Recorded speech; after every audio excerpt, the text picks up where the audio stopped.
আল্লাহর প্রতি বিশ্বাস থাকে, যদি তাদের ঈমান থাকে, তাহলে তারা তাদের মুসলমান ভাইদেরকে এভাবে মৃত্যুর কোলে ঠেলে দিতে পারে না। আল্লাহর কসম করে বলতেছি, বাংলাদেশের মুসলমানরা তোমরা মনে রেখো, আজকে বর্মার মুসলমানদের ব্যাপারে আমাদের কোনো বক্তব্য নেই। আমরা কোনো বক্তব্য দিচ্ছি না, কোনো বিবৃতি দিচ্ছি না। ওয়াল্লাহিল আজিম, ওয়াল্লাহিল আজিম, ওয়াল্লাহিল আজিম, আমাদের এই কোন দুঃসময় আসবে, আমরা চিৎকার করবো, হাহাকার করব, আমাদের আওয়াজ আল্লাহর আরশে পৌঁছাবে না। কেন পৌঁছাবে না জানেন? আমরা বর্মার মুসলমানদের ব্যাপারে কোথাও কোনো কথা বলতেছি না, আমাদের রাষ্ট্র বলতেছে না, আমাদের রাজনৈতিক দল বলতেছে না, বিশ্বের তাবৎ মুসলমান আজকে চুপ হয়ে আছে বর্মার ব্যাপারে। ওদেরকে খেপা কুকুর ওদের পিছনে লেলিয়ে দেওয়া হচ্ছে, খেপা কুকুর, পাগলা কুকুর লেলিয়ে দেওয়া হচ্ছে তাদেরকে কামড়ানোর জন্য, হত্যা করার জন্য।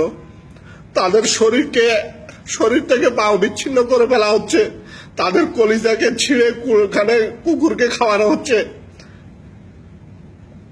আমরা মুসলমান, আমাদের কোনো সে নেই, আমরা কোনো কথা বলতেছি না, আমাদের কোনো বক্তব্য নেই, অথচ আমার মুসলমান আজকে একে একে শেষ হয়ে যাচ্ছে।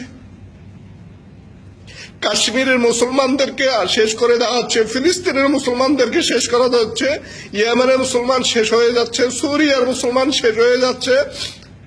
একটা ইস্যু থামলে আরেকটা ইস্যু চালু হয়, একটা ইস্যু থামলে আরেকটা ইস্যু চালু হয়।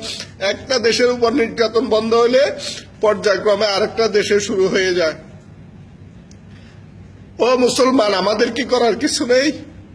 আল্লাহ আমাদেরকে জীবন বিধান দিয়েছে, আমরা জীবন বিধানে আমাদের মুসলমান ভাইদের জন্য আমরা কোনো কিছু পাইনি। আল্লাহকে পবিত্র কোরআনে কোনো কথা বলেননি, রাসূলুল্লাহ সাল্লাল্লাহু আলাইহি সাল্লাম কোনো কথা বলেননি।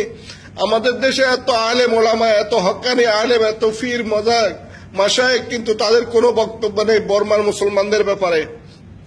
তাহলে কাল ময়দানে মহাশরে আল্লাহর কাছে আমাদেরকে জবাবদিহি করতে হবে। অপেক্ষা করুন, আমাদের সরকার, আমাদের দেশ, আমাদের সাংবাদিকরা বিপিএল নিয়ে আজকে ব্যস্ত। একদিন সময় আসবে তখন আমরা ইচ্ছে মুসিবতে পড়ব, তখন আল্লাহ আমাদের প্রতি কতটুকু রহম করবেন আজকের আমাদের কার্যক্রমের উপর ডিপেন্ড করবে। তাই বন্ধুরা, অন্তত আল্লাহকে বলুন, আল্লাহ বর্মার মুসলমানদেরকে হেফাজত করুক, তাদের সাহায্যে আল্লাহ ফেরেশতা প্রয়োগ করুন, নিয়োগ করুন, এমনকি জালিম বর্মার সেই বুদ্ধিস্টদের হাত থেকে আমাদের মুসলমানদেরকে রক্ষা করুন। আমিন। আসসালামু আলাইকুম ওয়া রাহমাতুল্লাহি ওয়া বারাকাতুহু।